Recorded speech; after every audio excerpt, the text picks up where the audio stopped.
අතීතයේ පටන් සිංහල දමිළ අලුත් අවුරුද්ද අපේ රටේ සියලුම ජාතීන් එකට එකතුව සහෝදරත්වයෙන් සමරන ලද්දක්. සාමය සමගිය හා එකමුතුභාවය මූලික කොටගත් අලුත් අවුරුද්දේදී සියලුම ජාතීන් තම වාදභේද පස කලා අනාගතය සඳහා නැවුම් බලාපොරොත්තු ඇති කරගන්නවා.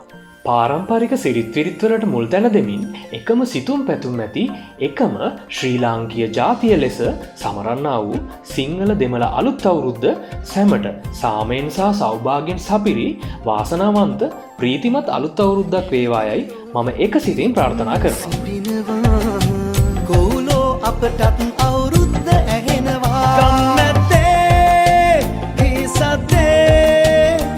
හඬ රබන් සුරල් හිනාවෙන්ට නැකත් කියන්නේ